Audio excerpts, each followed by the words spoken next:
Bom dia, boa tarde, boa noite, caros ouvintes. Sejam bem-vindos ao 11º episódio do StatCast, o nosso podcast sobre estatística, ciência de dados e inteligência artificial. Meu nome é Richard. Fabiano. O tema do nosso episódio de hoje é a estatística como motor da ciência moderna. Temos conosco um convidado super especial que tem 30 anos na coordenação, na pós-graduação e hoje acumula milhares de citações em pesquisas de ponta. O convidado de hoje é Marcelo Bourguignon, professor adjunto da Universidade Federal do Rio Grande do Norte e pesquisador do programa de pós-graduação em Matemática Aplicada e Estatística. Graduado em Estatística pela UFES, mestre e doutor pela UFPE, ele construiu uma das trajetórias mais premiadas da estatística brasileira nas últimas décadas. Em 2017, venceu o prêmio Jan Tinbergen, do International Statistical Institute, ficando em primeiro lugar entre jovens pesquisadores de 138 países em desenvolvimento. Ele foi o primeiro latino-americano a receber o New Research Travel Award do Instituto de Mathematical Statistics e fundou o primeiro laboratório de ciência de dados do Rio Grande do Norte e acumula mais de 125 artigos publicados e 3.300 citações. Seja muito bem-vindo ao nosso podcast, professor. Pessoal, agradeço muito o convite de vocês.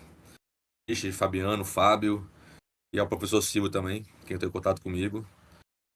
Espero que seja um podcast legal, uma conversa boa sobre estatística e ciência de dados. Então, professor, antes de qualquer prêmio ou publicação, quem é o senhor, de onde veio e como a estatística entrou na sua vida? Fala um pouco aí pra nós. Sou natural do Espírito Santo, nasci na capital Vitória. Eu morava na cidade chamada Cariacica. Eu morava num bairro chamado São Francisco, uma periferia que tem lá nessa cidade. Estudei a vida toda em escola pública, municipal, estadual. Peguei várias greves. Antes de entrar na estatística, peguei uma greve grande no ensino médio. O período letivo acabou, em vez de acabar em dezembro, acabou em abril. Eu fui trabalhar de mecânico. Fiquei um ano trabalhando de mecânico, antes de pensar em fazer uma graduação. E a estatística entrou na minha vida assim, por acaso. Tinha que fazer o vestibular na época, queria fazer algum curso.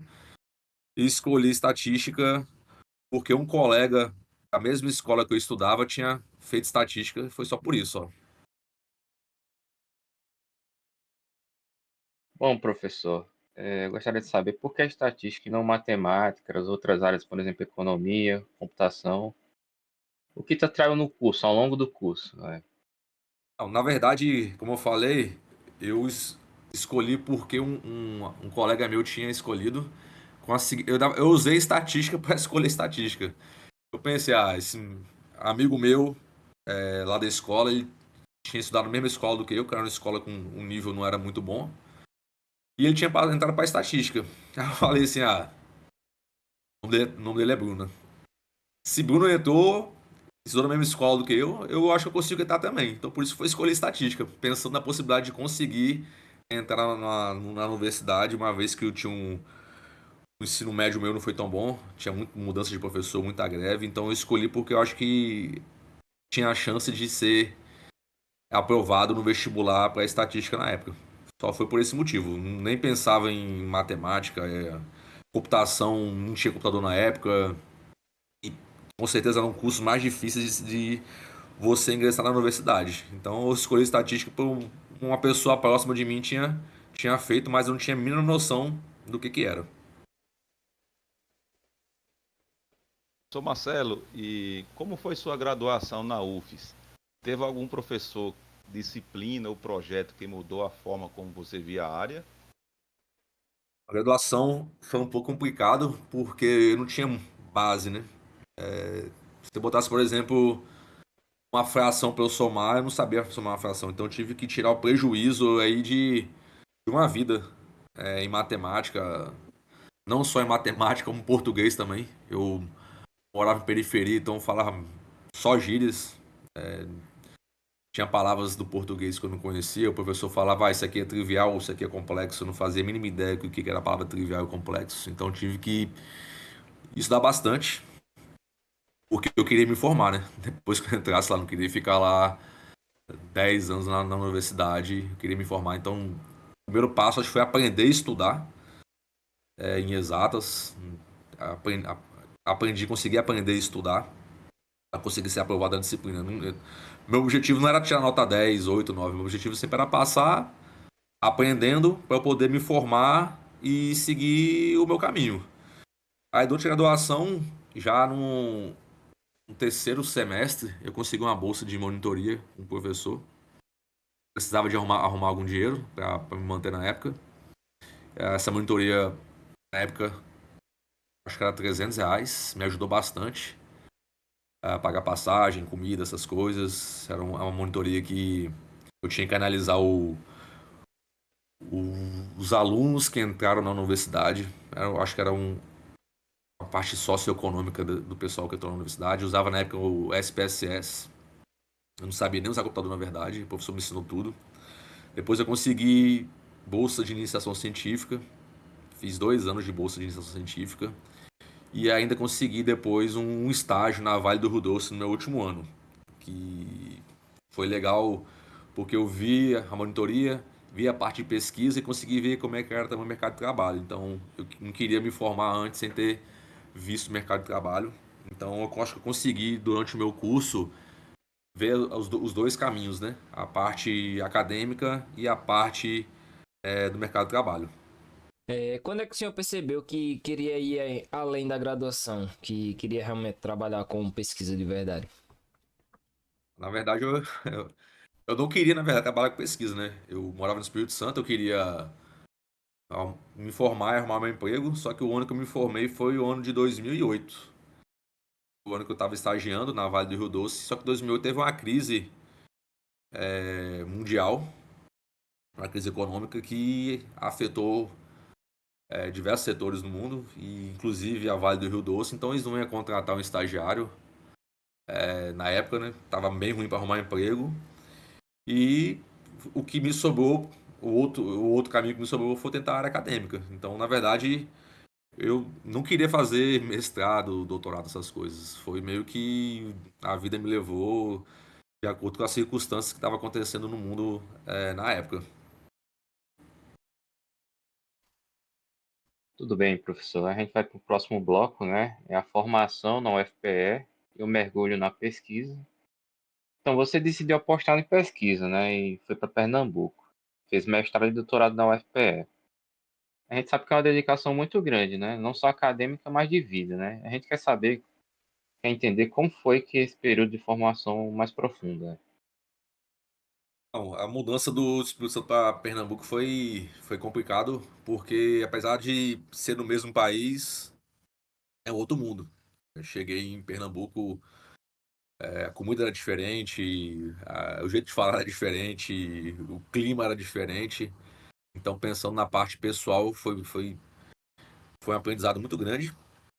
Saí do cordão umbilical da minha família, larguei minha família, meus amigos, todo mundo que estava lá no Espírito Santo. Então, isso pesa bastante a primeira vez que sai de casa.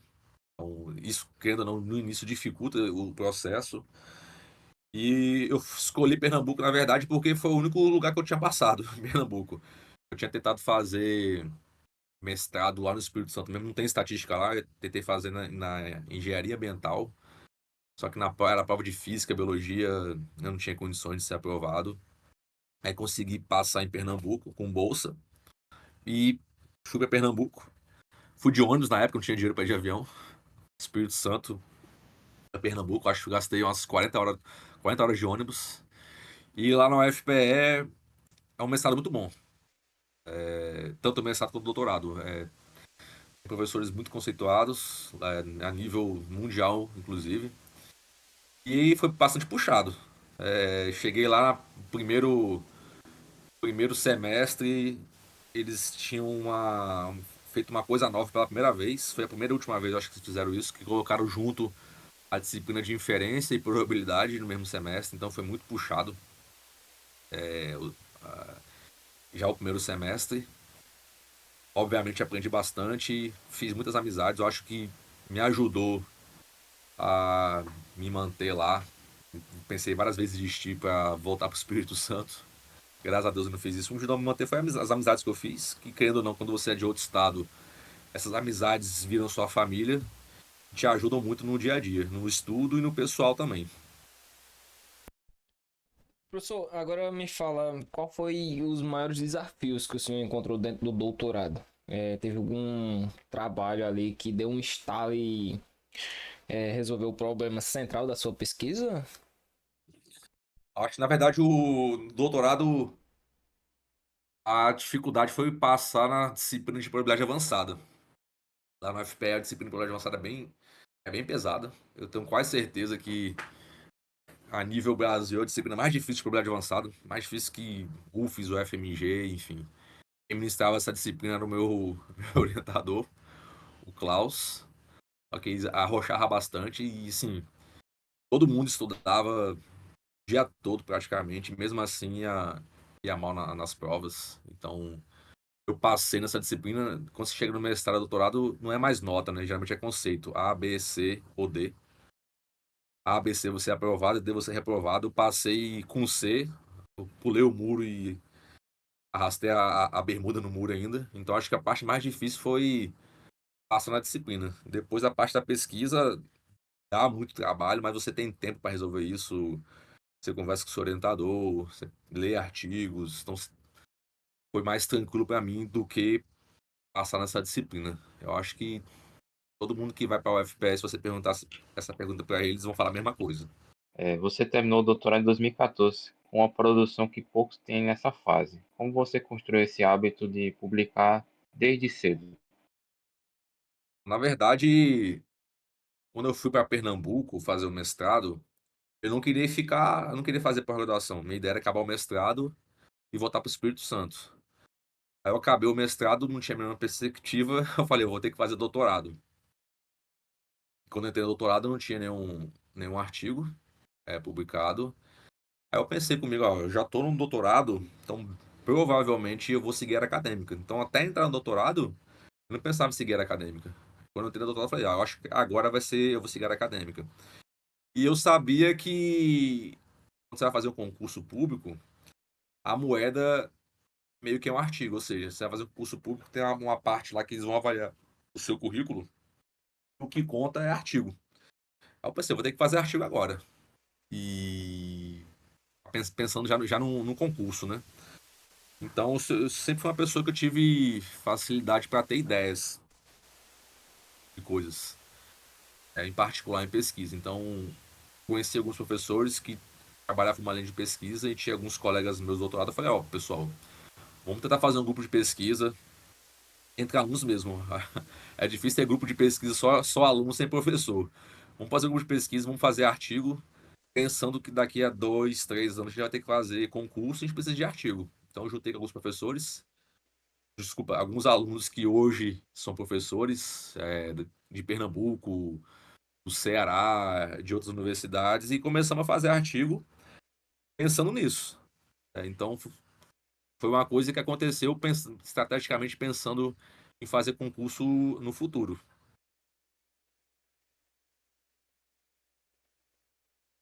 Vamos agora começar o bloco 3 sobre a carreira docente na UFPI, UFRN e a sala de aula. E aí, professor, doutorado no bolso, você entra direto na carreira docente, ainda durante o doutoramento na UFPI e depois se fixa na UFRN. E não demora muito até você estar coordenando um programa de pós-graduação inteiro, sendo um dos coordenadores mais jovens do Brasil. Quero entender como foi viver tudo isso ao mesmo tempo.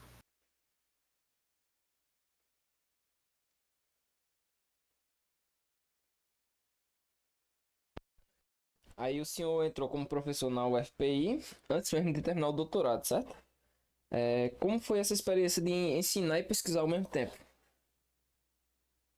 Foi uma experiência que custou horas da minha vida aí, inclusive poucas horas de sono durante esse tempo. Eu entrei um doutorado em 2011 e em 2013 eu fui para a UFPI.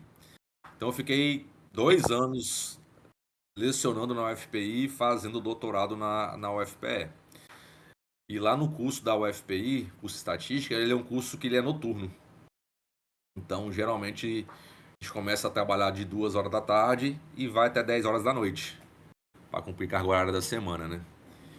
E lá também em Teresina, que fica a UFPI é um pouquinho quente.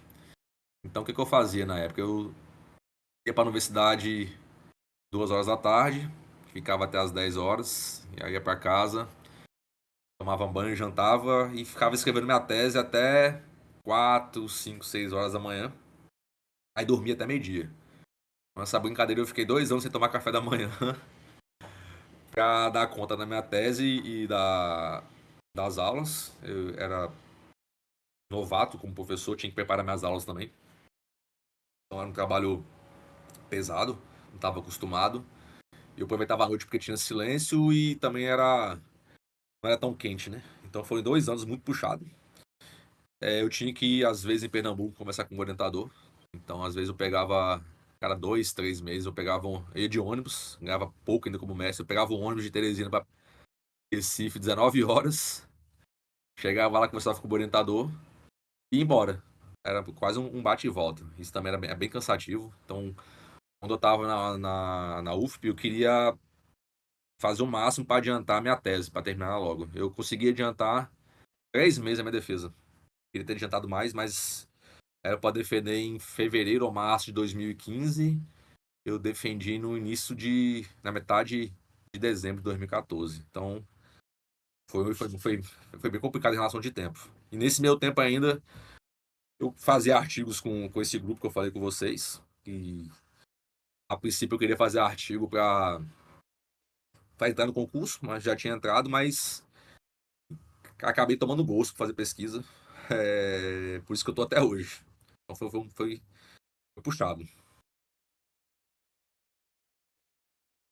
Bom, professor, depois que você veio para o UFRN, onde você está até hoje, o que te fez escolher o Rio Grande do Norte como base? Quando eu cheguei lá em Teresina, no Piauí, já na primeira reunião eu fui bem claro com o pessoal. Eu falei, pessoal, provavelmente vai ter um dia que eu vou sair daqui, porque eu queria morar perto de praia. Queria morar no litoral e queria um lugar que tivesse um programa de pós-graduação. Então, eu estava bem habituado já em Pernambuco, tinha muitos amigos também na Paraíba, então eu queria ir pro litoral. E se tivesse uma pós também ia ser interessante. Sabia que lá em Teresina ia demorar para abrir uma pós-graduação. E a praia ficava 5 horas de carro, era bem distante. Então, eu tentei conversar com algumas pessoas na época, tentei conversar para Pernambuco. Só que Pernambuco falou que só conseguia abrir o processo de redistribuição para ir para lá se eu quando acabasse meu doutorado. Aí ia demorar um pouco. Tentei para o FPB também. Só que teve votação do departamento, eles não quiseram me aproveitar na época. E surgiu a oportunidade da UFRN. A UFRN falou, não, a gente quer aproveitar você que a gente tem vaga. Eu sabia que aqui tinha uma pós, já tinha visitado Natal outras vezes, já tinha praia. Aí eu abri um processo de redistribuição para Natal, mas em tese eu queria ir para um lugar que tivesse praia e uma pós-graduação. Surgiu de eu estar em Natal agora e eu acredito que eu vou estar aqui em Natal por um bom tempo ainda. Sou Marcelo, com menos de 30 anos você assumiu a coordenação do programa de pós-graduação. O que você aprendeu sobre a liderança acadêmica com essa experiência? Então, na época que eu cheguei aqui em janeiro de 2015. Eu acho que eu assumi a pós em algum momento entre 16 ou 17 e fui até 18 ou 19. Eu não me lembro muito bem, não, da época. Eu era bem novo na época. Acho que fui um dos coordenadores juntando todas as áreas do Brasil, um dos mais novos. E eu não queria, né? Mas teve um professor que trabalhava com um departamento que falou: não, vai, você tá jovem, você trabalha bastante, tá com tempo. Aí eu assumi essa responsabilidade. Ser coordenador de pós é um pouco de trabalho a mais do que ser chefe de departamento ou coordenador de curso de graduação. Por quê? Você tem que lidar com os professores e tem que se lidar com os alunos. Quando você é chefe de departamento, geralmente você lida com os professores. E quando você é coordenador de curso, você lida com os alunos. Então na pós você tem que lidar com os dois. Fora ainda você tem que tentar motivar os colegas para ter produção, para orientar, para dar aula, preencher documentos para CAPES, para o curso ser avaliado. É um pouco estressante. Eu acredito que se eu não tivesse pegado naquela época, eu não ia pegar agora, mais que eu tô mais velho. Mas eu aprendi muita coisa. Aprendi muita coisa. Você consegue enxergar e dar mais valor para quem assume esses cargos administrativos. Dá muito trabalho. Às vezes a gente reclama com o chefe ou com o coordenador, mas estar nessa posição é uma posição que demanda muito tempo e muito estresse da pessoa. Então, você aprende muita coisa, conhece também muita gente da área de pesquisa, dentro da universidade. Então, foi uma experiência boa. Eu não pretendo assumir esse cargo novamente, mas eu aprendi bastante. Perfeito, professor. Agora me fala um pouquinho, o senhor, como um pesquisador e professor, existe algum conflito entre esses dois papéis quando o senhor está na área?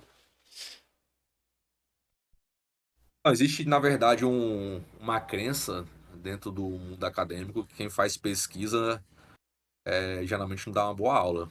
Eu não concordo muito com isso, não. Não vou falar em relação a mim, mas vou pegar um exemplo na UFPE. Na UFPE eu tive bons professores, na verdade, excelentes professores. Vou citar aqui o meu orientador, o Klaus, e o Kribari, que ministrou para mim umas 3 disciplinas. E para mim, as aulas dele são uma das melhores aulas que eu já assisti na minha vida. E são excelentes pesquisadores. É difícil você se dedicar à pesquisa quando você tem uma carga horária muito alta, porque hoje em dia tudo acontece muito rápido. Então a gente tem que pegar uma disciplina, tem que ser estatística básica, tá sempre atualizando essa disciplina com coisas novas que aparecem, e você tem que motivar o aluno. Eu não sou a pessoa mais indicada para falar, eu sou um bom professor, dou uma boa aula, mas o que eu tento fazer em sala de aula é deixar o aluno atualizado, tentar motivar ele dentro da sala de aula da importância daquilo que ele está vendo. O que que é a média? Por que que serve a média? Você vai usar isso aonde? Por que que você está aprendendo isso? Eu tento sempre motivar o aluno a simplesmente chegar no quadro e passar alguma coisa e falar que vai cair na prova. Então, não sei se eu dou uma boa aula, mas eu tento motivar sempre os alunos. Até então, tenho recebido reclamações nesse tempo que eu dou aula. Geralmente, a gente os alunos avaliam a gente, né, a cada semestre. Colocam nota, escreve algumas coisas. Já estou dando aula aí já faz uns 13 anos. Até nesses 13 anos, nunca tive a nota baixa, assim, entre os alunos. E nunca deu nenhuma reclamação por escrito, assim. Então, acredito que eu estou conseguindo cumprir o meu papel como professor e também tentando pesquisar de nível alto aí com os alunos. Tudo certo. A gente vai para o próximo bloco, né? Que é os prêmios, o reconhecimento internacional.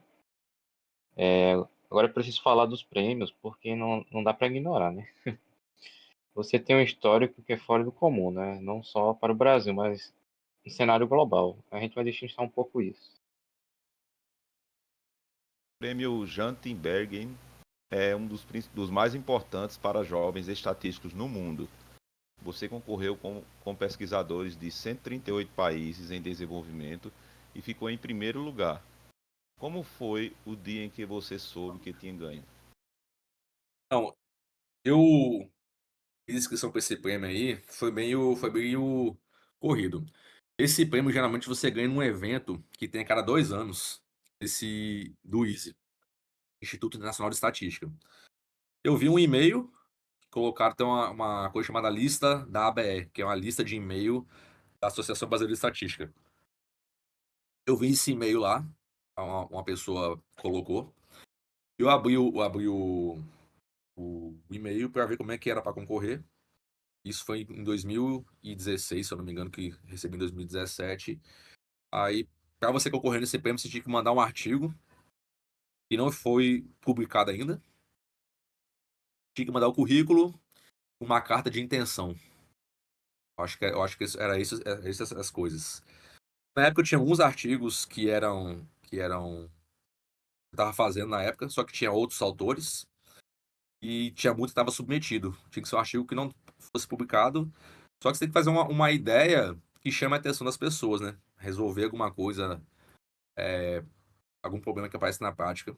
Uma coisa motivadora.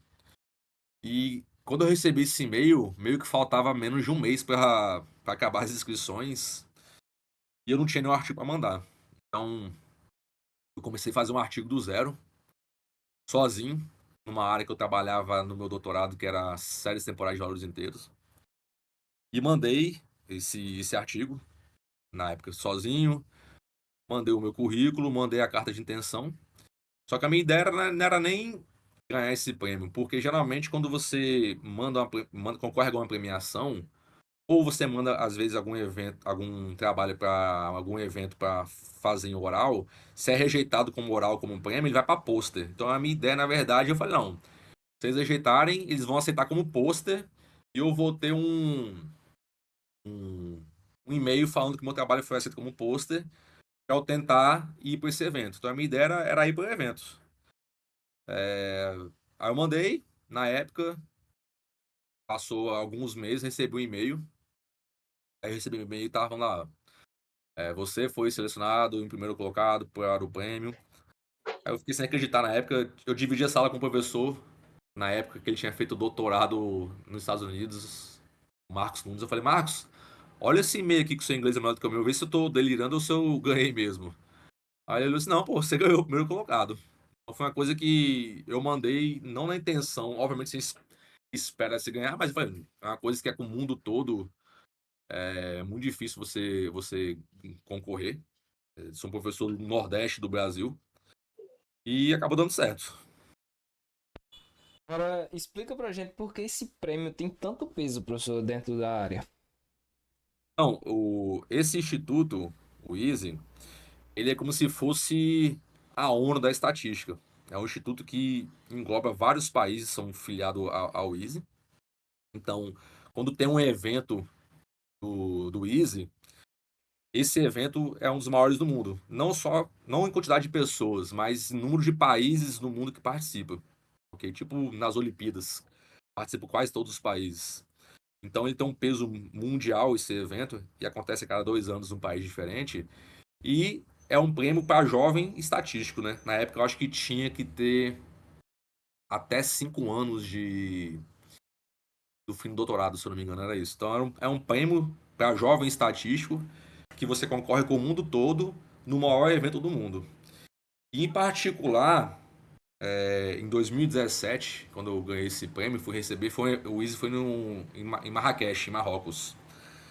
Estatística não tem prêmio Nobel, a gente sabe muito bem disso.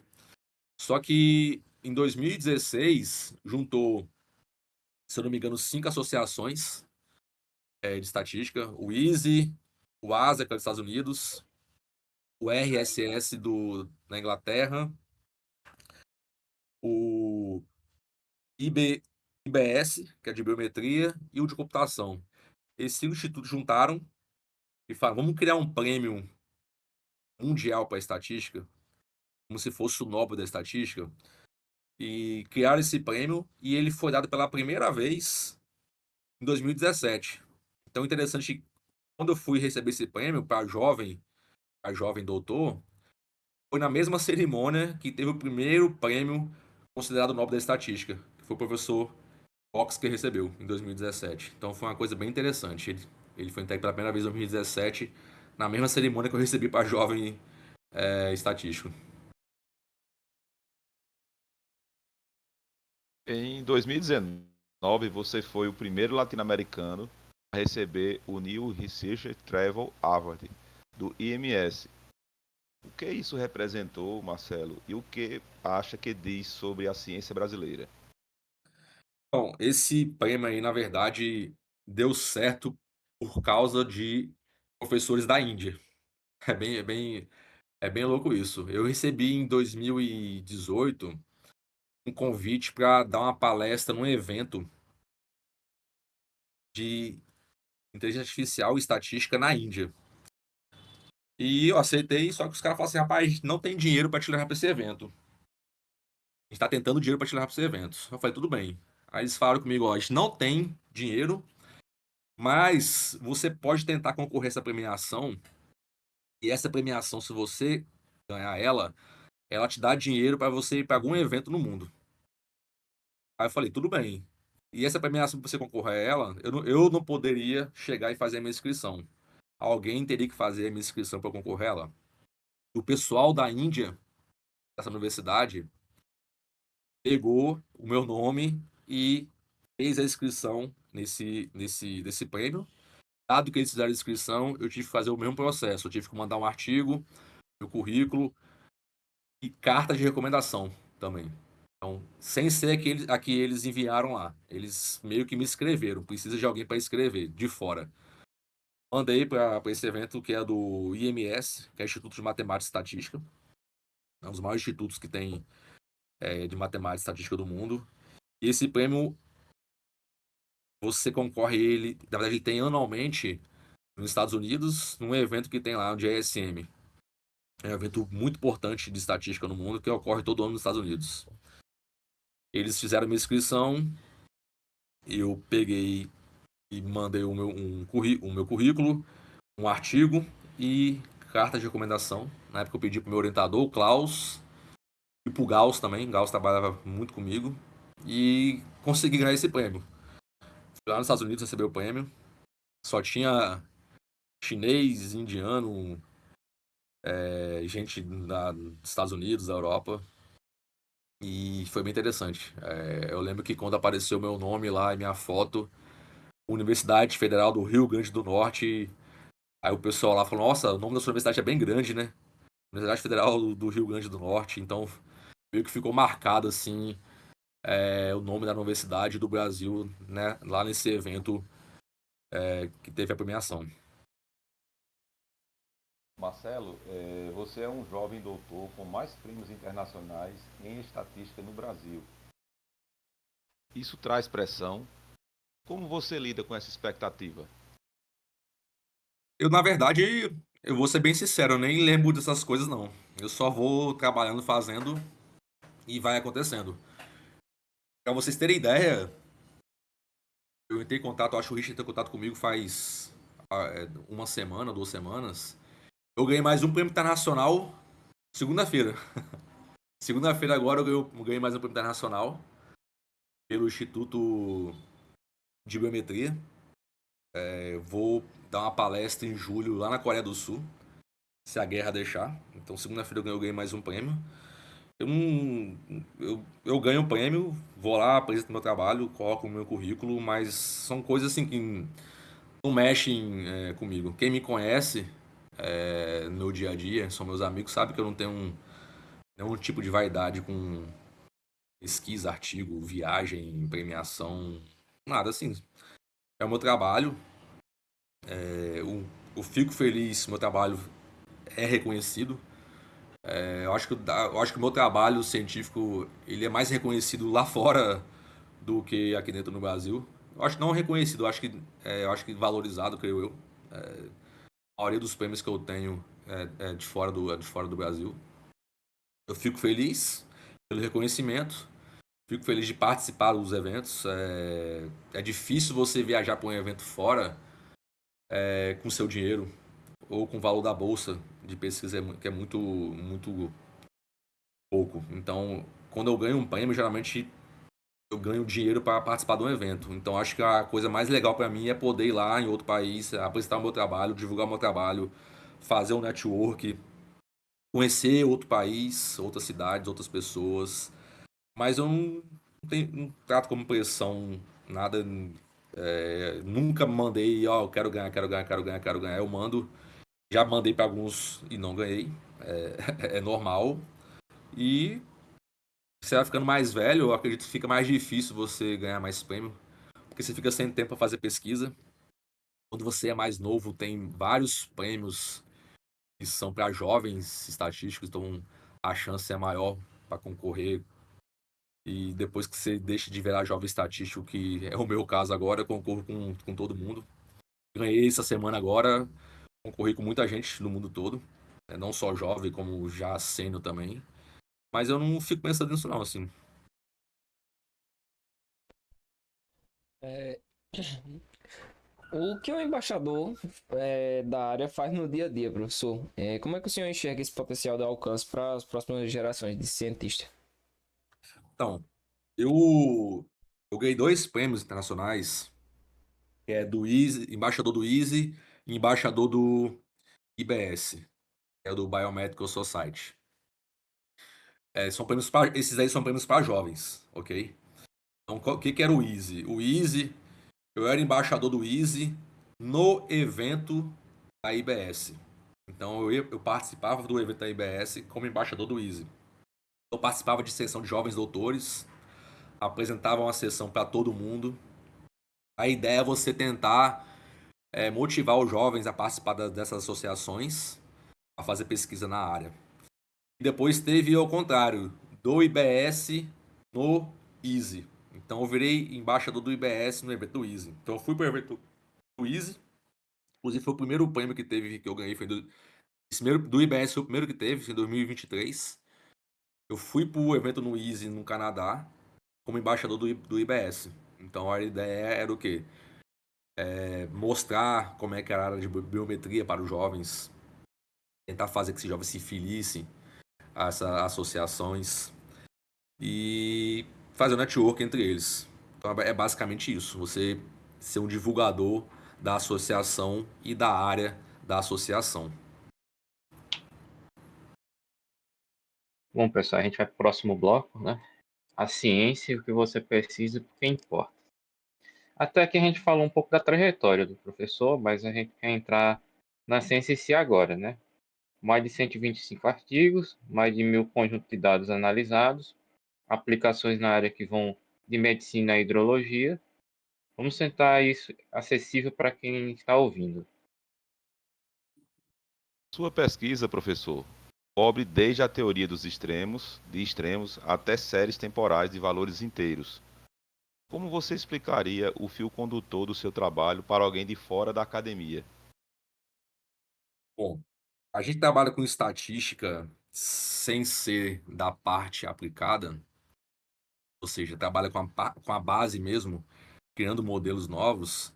É difícil você explicar para uma pessoa a parte de metodologia para quem não tem nenhum domínio. Então, se eu vou divulgar algum trabalho meu com uma pessoa que não é da área, eu tento ser bem raso em relação à metodologia. Então, eu tento sempre linkar com uma coisa que uma pessoa conhece. Eu sempre tento imaginar o seguinte: minha mãe ela tem a quinta série. Fala, como é que eu vou explicar isso para minha mãe e ela entenda, sem nem ter estudo? Então, é um pouco difícil a gente fazer isso. Tentar falar o que a gente faz, a parte teórica básica, para uma pessoa que não é da área, né? Mas quando você vai para análise do dado, você trabalha com modelos, geralmente trabalho com modelo, que está interessado em analisar dados dessas áreas que vocês citaram aí. Então é mais fácil você falar o que você vai fazer com esses dados. Vou fazer uma previsão, eu quero adivinhar o que vai acontecer daqui a pouco. Usar palavras desse tipo com essas pessoas, para essas pessoas, para tentar entender. Então é uma dificuldade muito grande que a gente tem em diversas áreas. Acho que talvez por isso, às vezes, a academia é pouco entendida, né? Acho que falta muito da gente comunicar com quem não é fora, para entender e diminuir essa distância entre a universidade e o mundo fora da universidade. É uma tarefa bem difícil. E, geralmente a gente faz pesquisa dos nossos artigos, quem vai ler são pessoas que trabalham com pesquisa, então a gente faz artigo para pesquisador, na maioria das vezes.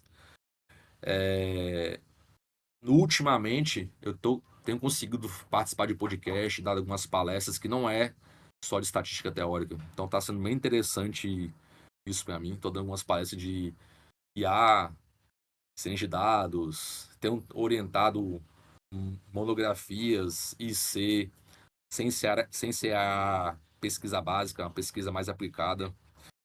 E eu confesso que ultimamente os meus alunos de IC, em monografia e dissertação, eu estou indo para essa parte mais prática mesmo, pegando algum conjunto de dados, alguma bronca que aparece na realidade e usando o que já tem feito.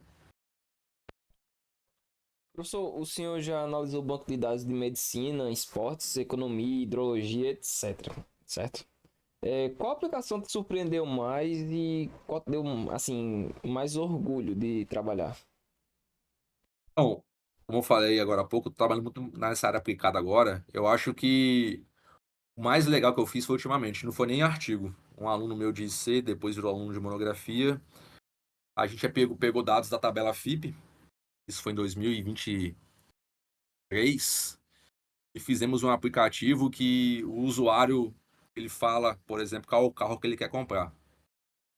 Eu quero comprar, por exemplo, um HB20 do ano de 2024.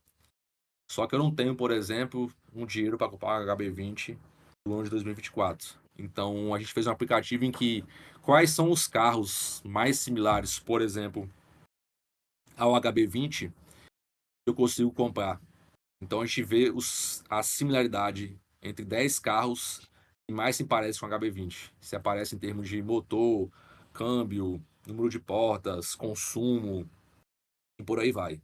E a pessoa, o dashboard lá, o aplicativo, listava os carros, você clicava num carro e já mostrava onde esse carro estava sendo vendido na OLX. E esse mesmo aluno fez ano passado um aplicativo que a gente pegou dados de venda de imóveis daqui de Natal, no ano de 2023 também, e criamos um modelo usando IA, Machine Learning, para prever preço de imóveis em Natal. Então foi bem interessante isso. A gente não publicou, mas tem aplicativos. Eu vi realmente acontecer coisas na cidade onde eu moro, por exemplo, bem, na realidade. Então eu acho que foi essas duas coisas assim, porque o resto trabalhei com vários dados de outras áreas. Alguns dados eram dados bem antigos, a gente não consegue, por exemplo, tirar, mas inferir, porque eles são dados antigos do passado. A gente usava muito para comparar com os modelos que já existiam na literatura. Então acho que foi esses dois, bem recente. Fale sobre os modelos com a inflação e deflação de zeros. Onde isso aparece no mundo real e por que a estatística clássica falha nesses casos? Então, na verdade, a estatística clássica não falha, na verdade. Os modelos usuais que não consideram zero e não servem para modelar esses dados. Então você tem conjunto de dados na prática, na realidade, que apresenta o valor zero, ok? E o que as pessoas fazem? Em muitos casos jogam esse zero fora ou usam modelos que não servem para zero. Então você tem que criar um modelo adequado que serve para modelar os zeros também. O que é inflação, o que é deflação de zeros? Inflação de zero é mais zero no conjunto de dados do que é esperado. E deflação de zero é menos zero no conjunto de dados do que era esperado. Então, em tese, são conjuntos que tem muitos zeros ou poucos zeros, mas tem o zero. Então, eu tenho que fazer modelos, ok, que conseguem captar a presença do zero. Então, os modelos clássicos que vocês aprendem na graduação, também no mestrado e doutorado aqui no Brasil também. Você faz graduação, mestrado, doutorado aqui no Brasil em estatística, dificilmente você vai ver esses modelos, mas eles são bastante importantes. Professor Marcelo, você trabalha com ciências climáticas. De que forma a estatística pode e deve contribuir com o debate sobre mudanças climáticas? Eu comecei a trabalhar com dados de ciência climática com um professor da UFPI, o professor Fernando. Ele trabalha com inferência bayesiana e trabalha com modelos de valores extremos. Então, o nome já diz, modelos de valores extremos. Esses modelos de valores extremos geralmente são utilizados nessa área de ciências climáticas. São modelos que ajudam a modelar dados de ciências climáticas. Então, se você consegue um modelo, consegue capturar como esses dados que você está interessado na área do clima se comportam, você pode utilizar esse modelo para você fazer inferência e tirar conclusões. A gente está vendo aí que saindo vários artigos, a gente também sente na pele que a cada ano que passa está ficando mais quente ou mais frio, dependendo da região que você mora. e é um assunto hoje meio que é discutido globalmente. Só que o que acontece é que se você tiver o melhor modelo do mundo que prevê qualquer tipo de mudança climática, se os governos não utilizarem essa informação para tomar alguma medida, não adianta de nada, né? Então, o interessante é usar esses modelos de valores extremos, por exemplo, para ajudar na tomada de decisão, para tentar diminuir essas mudanças climáticas. Mas não adianta nada você fazer esses modelos e quem é responsável por tomar algumas atitudes no mundo não seguir essas informações. Professor, o senhor tem várias citações, vários artigos, mas o que esses números dizem e não conseguem capturar sobre o impacto real de uma pesquisa? Bom, essa questão do impacto de uma pesquisa depende da área que você trabalha, um subtópico de uma área, por exemplo, física e química tendem a ter mais citações nos artigos do que os artigos de estatística. Os artigos da engenharia tendem a ter mais citações do que os artigos de estatística. E dependendo também do que você trabalha dentro da estatística, tende a ter mais citações. Eu não me preocupo muito com isso, na verdade nunca me preocupei. Eu nunca peguei um artigo meu e pensei, vou mandar para uma revista que é A1. Eu sempre, como eu li muitos artigos durante a minha vida acadêmica, quando eu vou escrever um artigo, eu já sei mais ou menos qual é o escopo da revista.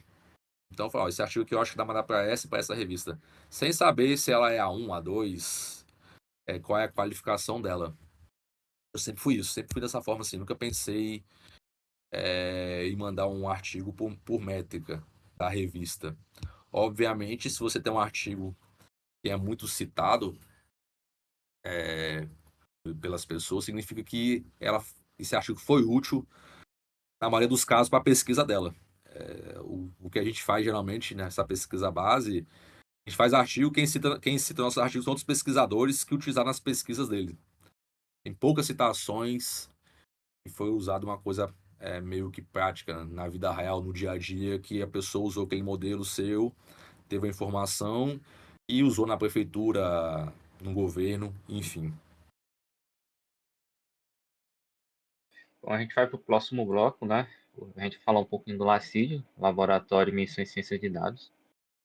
Além de pesquisar e ensinar, você fundou o LACID, né? Que é o primeiro laboratório de ciência de dados do Rio Grande do Norte. Isso é uma aposta no território, não só na academia. Eu quero entender o que está por trás dessa iniciativa. Então, o LACID ele foi criado formalmente no sistema de laboratórios da UFRN no dia 29 de maio de 23, que foi o dia do estatístico, que é comemorado aqui no Brasil, que é o dia do geógrafo também. E a ideia que eu tive inicialmente foi tentar vincular o nome Ciência de Dados ao departamento de estatística. A gente viu crescendo muito cursos de ciência de dados no Brasil todo. Então, primeiramente, eu tentei conversar com o meu departamento para a gente tentar mudar o nome do curso de estatística para estatística e ciência de dados. Não deu certo. Eu queria vincular o nome ciência de dados ao nosso departamento. A única maneira que eu imaginei na época, isso é uma coisa menos burocrática, era criar um laboratório. Era menos burocrático do que criar uma pós-graduação, criar um curso novo. Então a ideia surgiu disso, vincular o nome de ciência de dados no departamento de estatística. Até então não tinha curso de ciência de dados no FRN, não tinha nada de ciência de dados em todo o RN. Então, se você colocar no Google hoje em dia ciência de dados, Natal ou Rio Grande do Norte, o primeiro site que aparece é do LACID, que foi o primeiro a ser feito. Bem, professor, me diz aí qual é o perfil dos projetos que nascem dentro do LACID, com impacto dentro da sociedade do Rio Grande do Norte ou até mesmo do Nordeste. Bom, nosso departamento de estatística, ele já tinha um laboratório, que é o LEA, Laboratório de Estatística Aplicada, que esse laboratório, ele simplesmente presta consultoria para o público externo. Geralmente, atende pessoas que têm um conjunto de dados que quer fazer algum tipo de análise. Na maioria dos casos é monografia, dissertação ou tese, os alunos participam. Só que é um tempo bem limitado, porque geralmente o aluno tem um semestre para fazer aquela consultoria, ou até menos tempo. Então não dá para esse laboratório pegar projetos grandes. Então a ideia do LACID é só pegar projetos que demandam um pouco mais de tempo do que os projetos que esse laboratório pega. Então a primeira diferença entre o LACID e um laboratório que quiser existir lá no nosso departamento é esse. A nossa ideia também é mostrar para o RN e para Natal a importância de análise de dados. Hoje em dia não tem como a gente fazer nada no mundo real sem analisar dados.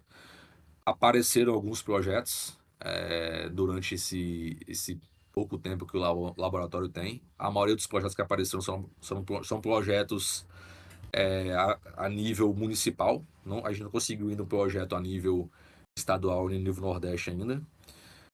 Mas estamos aí na luta. Então, a estatística e a ciência de dados não são a mesma coisa. Como você, formado em estatística e fundador do Laboratório de Ciência de Dados, vê essa tensão? Na verdade, eu nunca vi. Até hoje, não vejo ciência de dados e inteligência artificial sem vincular o nome da estatística. Então, geralmente, quando a pessoa fala em ciência de dados e fala em inteligência artificial, para mim, ela tá falando a palavra estatística. Obviamente, eu tenho um viés pela minha formação em estatística, mas, querendo ou não, IA e ciência de dados e análise de dados é o que a gente aprende na estatística desde sempre. Tem um autor de um livro, um autor americano, que ele fez um livro bem importante de R, para Data Science, que ele falou uma vez que a ciência de dados só existe por uma falha da estatística. Por quê? A gente meio que ignorou essa parte de machine learning, modelos de predição, e a computação meio que se apossou dela.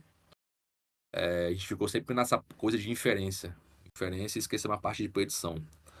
Mas se você for olhar os métodos que são base para os modelos de predição, são métodos estatísticos. Então, a minha visão para mim, é a mesma coisa. Ciência de dados, IA e estatística.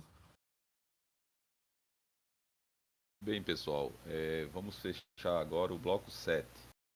Vamos iniciar, na verdade. Visão de futuro, ciência, Brasil e próxima geração. Para fechar, eu quero sair um pouco do passado e olhar para frente com você. Uma trajetória como a sua carreira, responsabilidade com a área, com o país e com quem vem depois. Me fale sobre o futuro. Você construiu uma excelência global fazendo ciência a partir do Nordeste. O que falta para o Nordeste ser mais protagonista na ciência nacional e internacional? Assim, eu só sei um pouco da área da estatística, né? As outras áreas eu não sei. O Nordeste, até pouco tempo atrás, na verdade eu vou botar Norte e Nordeste, só tinham duas pós-graduação na área de probabilidade estatística, ok? Que é Pernambuco e aqui. Aqui o nome do nosso mestrado é Matemática Aplicada e Estatística, mas a área é na área de probabilidade estatística. As pós-graduações de estatística no Brasil estão vinculadas à área de probabilidade e estatística, que é uma sub-área da matemática. E eu acho que pouco mais de 2 anos, a Bahia criou uma pós-graduação que tem mestrado e doutorado em ciência de dados e estatística. Então, Norte e Nordeste, hoje em dia, para todos os estados, só tem 3 pós-graduação em estatística. Obviamente, isso é muito pouco. Vou dar um exemplo aqui de Natal. A gente tem um mestrado aqui que já tem 20 anos. Está 20 anos no nível 3, a gente não consegue subir para 4. A gente só consegue abrir um doutorado quando vai para 4. Então, é um pouco frustrante às vezes, porque a gente forma bons alunos até o mestrado, e depois esses bons alunos têm que ir para o Sudeste fazer doutorado. Então a gente acaba perdendo esses alunos que poderiam fazer uma tese muito boa com a gente aqui no Nordeste. Como aqui não tem doutorado, eu tenho orientado pessoas no doutorado de outra universidade, em particular, oriento pessoas lá na UFAM,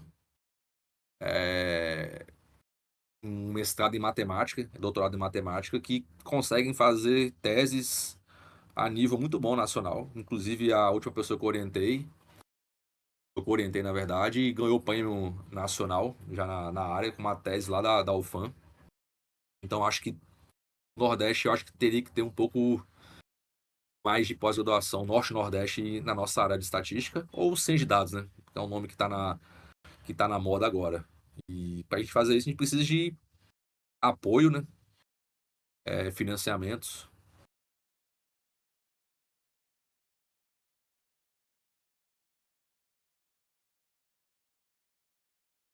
É. O que você diria para um estudante de graduação que pensou em fazer uma pesquisa de ponta, mas acha que é um caminho inacessível? Se a sua vontade é seguir a carreira acadêmica, eu acho que você tem muitas oportunidades. O Brasil, em particular o Sudeste, tem muitos programas de pós-graduação em estatística. Esses programas têm bolsa de mestrado e doutorado para você conseguir se manter. Tem professores excelentes na UFMG, na USP, em outras universidades também. Eu vou falar um caso especial meu. Eu sou uma pessoa que estudei a vida toda na periferia, morava na periferia, minha escola só via de greve, não tinha base nenhuma. Minha mãe era diarista, não tinha condições financeiras para pagar uma faculdade para mim. E eu consegui entrar na universidade, fazer mestrado e doutorado. Eu não fazia nem ideia, na verdade, o que era mestrado e doutorado. Não fazia ideia como é que fazia para virar um professor de universidade. Dentro da universidade, eu acho que eu fui saber como é que era, o que era mestrado, sei lá, tava no quarto período, quinto período. Não fazia ideia do que era isso. Você tem que se dedicar. Oportunidades vão aparecer. Às vezes você vai achar que é uma oportunidade ruim. Você pode conversar com quem você acha importante na sua vida para tomar uma decisão. Geralmente você vai ter que mudar para outro estado, abrir mão de muitas coisas na sua vida, mas assim, nada é impossível não. Mesmo que você venha de uma família humilde, tenha uma renda baixa, hoje a gente tem muitas oportunidades para fazer uma pós-graduação no Brasil e você consegue fazer pesquisas de ponta porque tem universidades de ponta no Brasil. E mesmo universidades que não são de ponta, tem pessoas capacitadas na área de estatística que vão conseguir guiar você para uma pesquisa que você tem interesse. Então, assim, não é impossível nada em relação a isso de pós-graduação, pesquisa no Brasil. Vai por mim. Se alguém tiver alguma dúvida, pode mandar um e-mail que eu conto um pouco da minha trajetória mais pessoal e eu consigo ajudar também aí, direcionando algumas coisas. Professor Fábio, professor Marcelo, agora vem uma pergunta aqui que está bem atual aqui com relação à demanda de mercado. Com a explosão da inteligência artificial, há quem diga que o estatístico está ficando obsoleto. O que você acha sobre isso? Eu não acho isso não. Na verdade, por exemplo, eu acho por que o pessoal está achando que não só estatístico ou várias profissões estão ficando obsoleta, porque hoje em dia a IA meio que ela faz tudo, né? Se você pedir para fazer algum tipo de análise estatística, fazer. Mas não sei se vocês já fizeram ou quem está escutando já fez uma análise de dados usando uma IA. Muitas vezes ela erra. Tá lá. Então você tem que treinar ela no seu prompt para você tentar direcionar uma coisa que é certo. Então você tem que saber estatística, você tem que saber programação, você tem que saber matemática para você ter uma análise correta dos seus dados. Se você colocou lá e pedir para ela fazer e acreditar naquilo que sai, muitas vezes vai estar errado. Pelo menos para os modelos de hoje em dia. Então, você só sabe que está errado, como melhorar, se você souber estatística, programação e matemática. Eu acho que hoje a IA, na verdade, ela serve para fazer a gente produzir de maneira mais rápida. Ok? Ela é uma ajuda, é um suporte para a gente. Mas a gente não pode ainda falar que essas profissões já estão mortas, não. É a minha opinião. Pronto, agora falando mais do senhor em si, quais são os seus projetos e ambições para daqui a tipo 5, 10, 20 anos, não sei, ao longo do tempo? Eu não tenho muito projeto profissional, não, para ser bem sincero. Eu tenho mais projetos pessoais, viajar, conhecer países, fazer network, cuidar da minha saúde, cuidar da minha família. Mas em questão de projeto acadêmico, hoje em dia eu faço pesquisa porque eu gosto. Para mim, pesquisa é como se fosse uma terapia. Eu acho interessante encontrar uma coisa nova e ver ela funcionando. Para ser bem sincero, depois que eu encontrar coisa nova e vejo ela funcionando, eu tenho até preguiça de escrever um artigo. A gente escreve o artigo porque sabe que é importante divulgar uma coisa nova, mas por mim eu pararia por aí, na verdade. Eu tenho hoje um pouco de preguiça para escrever. Então eu vou continuar fazendo pesquisa, que é uma coisa que eu gosto. Às vezes estou muito estressado com alguma coisa, eu vou fazer pesquisa, porque naquele tempo que eu estou pesquisando ali, meio que eu esqueço desse mundo real e fico concentrado naquilo e volto melhor depois. Então, na verdade, pesquisa, você tem que gostar de fazer, você tem que ter paciência e tem que gostar. Por quê? Você não ganha dinheiro nenhum com isso no Brasil. Pesquisa no Brasil você faz de maneira voluntária. O meu salário na universidade ia ser o mesmo salário se eu não tivesse pesquisa.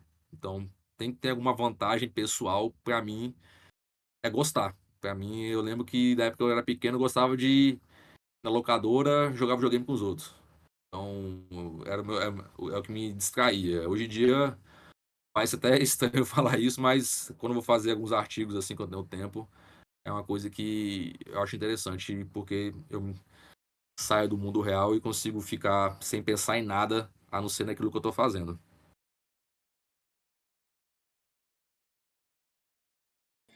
Bom, se você pudesse resumir uma frase que te move a continuar fazendo ciência de dados todos os dias, qual seria? Foi o que eu falei na pergunta anterior. Questão de gostar mesmo, de fazer pesquisa. Às vezes eu queria não gostar, para poder parar um pouco, ter mais tempo para as outras coisas, mas eu faço ciência todos os dias porque realmente eu gosto e consigo também influenciar a vida de outras pessoas, de alguns alunos meus. Então isso também me deixa muito feliz. É muito mais gratificante para mim eu ver um aluno meu ganhar um prêmio, se formar no mestrado, do que coisas pessoais. O fato de você estar vendo que você está influenciando numa coisa positiva na vida de uma pessoa, assim, não dá nem para descrever. Eu fico muito mais feliz quando um aluno meu consegue uma realização pessoal, profissional, em que eu consiga participar do que propriamente para mim. Então isso também me faz me mover a continuar fazendo pesquisa. Professor, a gente tá encerrando por aqui. Muito obrigado pela sua participação, certo? Foi uma conversa muito produtiva, tanto pra gente como para os ouvintes. Deu para conhecer mais um pouco sobre o senhor, sobre sua área e sua carreira, que é impressionante, digamos assim. Então, muito obrigado pela participação. Agradeço o convite de vocês e estou à disposição aí para o futuro também. E quem precisar de entrar em contato comigo, no meu currículo lá tem meu e-mail. Quiser alguma dica, alguma sugestão de alguma coisa, fica à vontade de mandar um e-mail para mim. E assim encerramos mais um episódio do StatCast. Acompanhe nossos próximos episódios no YouTube. E até a próxima, pessoal.